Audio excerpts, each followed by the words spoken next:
I think everyone around me is being replaced. It all started with a simple observation. My coworker, Emily, seemed different at first. It was barely noticeable, just tiny quirks in her behavior that didn't quite align with the Emily I had known for years. She laughed a little too loudly at jokes that weren't funny, her eyes seemed to lack their usual sparkle, and her conversations became strangely repetitive, like she was reading from a script.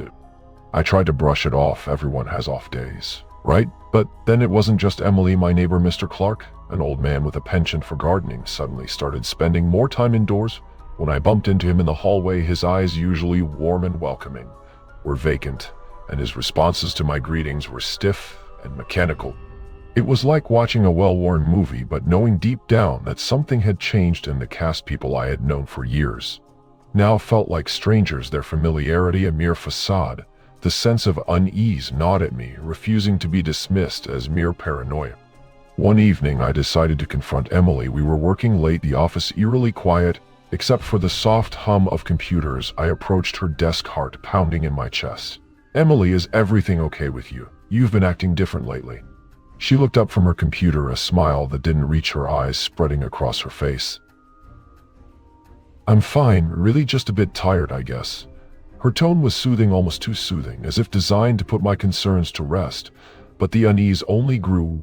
Days turned into weeks, and the feeling of being surrounded by imposters intensified. More and more people in my life seemed to be replaced by these perfect yet unsettling replicas. I confided in my best friend Tom, half expecting him to dismiss my fears, but to my surprise, he listened intently, his expression serious. "You're not crazy, you know," he said finally. "I've been feeling the same way. My sister, my coworkers, something's off." The validation was both comforting and terrifying. If Tom was experiencing the same thing, then it wasn't just in my head. But what could possibly explain this phenomenon? Were we victims of some elaborate prank, or was there something more sinister at play? Desperation led me down a rabbit hole of research. I scoured the internet for any clue that might shed light on what was happening. That's when I stumbled upon a conspiracy forum filled with threads discussing similar experiences. People from all over the world shared stories of loved ones who had changed overnight, replaced by a perfect copy. One thread in particular caught my eye. The writer spoke of a secret organization known as the Replacements, a shadowy group that abducted individuals and substituted them with clones. These clones, they claimed, were designed to infiltrate society, their true purpose unknown. It sounded like something out of a science fiction movie, but the eerie parallels to my own experiences were undeniable. Could it be that the replacements were real? And if so, what was their end game? Tom and I decided to investigate further.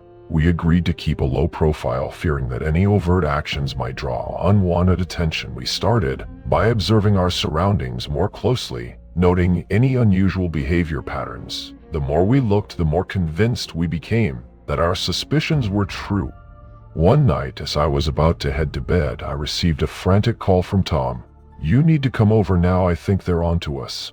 I raced to his apartment, adrenaline surging through my veins. When I arrived, Tom was visibly shaken. He led me to his living room, where he had set up a series of surveillance cameras aimed at his neighbor's windows. The footage showed people moving in and out of the building at odd hours, their movements synchronized and robotic.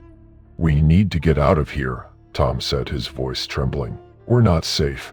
We packed a few essentials and fled into the night, unsure of where to go or who to trust. Our journey took us to a remote cabin in the woods, far from prying eyes. For a while, we felt a sense of security, but the fear never truly left us. As we hunkered down, we continued our research, trying to piece together the puzzle of the replacements. We discovered that the organization's roots stretched back decades, its origins shrouded in mystery. Some speculated that it was a government experiment gone wrong, while others believed it was the work of an alien race seeking to assimilate humanity. The deeper we delved, the more questions we uncovered. Why were some people targeted while others were left untouched? What determined who would be replaced and who wouldn't? The lack of answers was maddening. One evening, as we pored over our notes, Tom suddenly went silent. I looked up to find him staring at me, his eyes wide with horror. What if one of us is a replacement? The thought had never crossed my mind, but now it hung in the air like a dark cloud. How could we be sure that we were rent among the replaced? The notion was both absurd and chillingly plausible. Our trust in each other began to erode, suspicion seeping into every interaction. We grew paranoid, questioning each other's every move. The cabin, once a sanctuary, became a prison of our own making. One night I awoke to find Tom standing over me, a knife clutched in his hand. "I'm sorry," he whispered, tears streaming down his face. "I have to know." In that moment, I realized how far we had fallen. The fear and paranoia had consumed us, turning us into shadows of our former selves. With a surge of resolve, I grabbed Tom's wrist and forced him to drop the knife. "This isn't use," I said, my voice breaking. "We can't let them win." Tom collapsed into a chair, sobbing uncontrollably. I sat beside him, feeling the weight of our shared despair. We had been so focused on uncovering the truth that we had lost sight of what truly mattered: our humanity. In the days that followed, we made a pact. We would continue our fight against the replacements, but we would do so together, supporting and trusting each other. It was the only way to preserve our sanity in a world that had gone mad up. As we prepared to leave the cabin, we knew that our journey was far from over. The threat of the replacements loomed, large, a dark cloud on the horizon. But we had each other, and that was enough to keep the darkness at bay.